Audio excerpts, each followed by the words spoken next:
Dutchman Mods and Repairs here. Back here again, it's Dutch, and working on this 2016 Jeep Wrangler Unlimited Sport on the differential cover. We've got the cover back on, and I apologize. I wanted to catch a little bit of what we had used in, gasket material, stuff like that, but I will point that stuff out, kind of show you what we used, kind of what we did, and the steps we're at so far, and what we've done. There's 10 bolts that go around the outside cover. It's super important on both sides that you get everything, all the old gasket completely cleared off. We did have a problem with the fill nut right there, or the fill port, getting that out. It's just, we just used a 3/8 drive socket end in there with a 2-foot breaker bar, because that's what we had to use, plus some good old-fashioned PB blaster in there to someone to put some thread sealant or something on that was just not coming loose, but we got it loose. But anyways, I want to run through a couple things. One, prep the surface, get everything clean, both sides. On the cover side, we just used ultra black Permatex, advanced from the gasket maker, and on the cover we just put a bead all the way around and took our finger and kind of smoothed it out all the way around, and then took another small bead and ran it around the whole cover.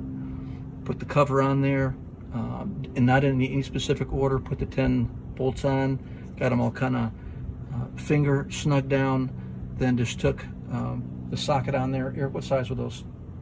The 13s?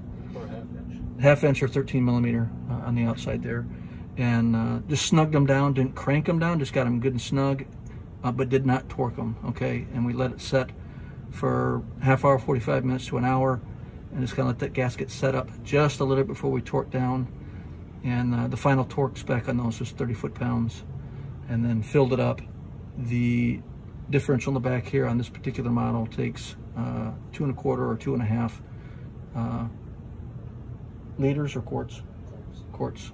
Make sure I get that right. 2.5 quarts, 2 1/4, 2.5 quarts of gear oil, and you can get some different gear oil to go in there. We went with the 85W140 non-synthetic, and we've read online where some people have used the non-synthetic and the heavy-duty, high-performance gear oil that does help with some sound dampening and does seem to be a little bit better performance than the synthetic.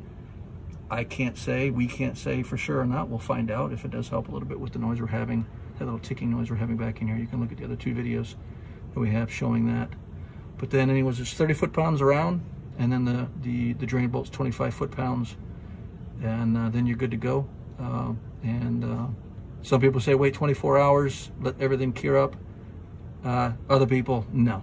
You just snug it down and go, and that's what we're going to be doing on this vehicle.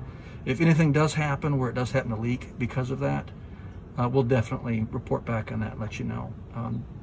If you should let it sit longer or not, but we're not going to do that. We're basically going to get it filled up. We got to put a little bit more in. We were short about a half a quart, and we're going to top it off and then drive it. And if we do get a leak, we'll definitely report back on that. So if you like the video, please give it a thumbs up. Any comments or questions, don't hesitate at all to fire us a question. If we don't know the answer, we'll see if we can figure it out and pass it along to you. Have a good day.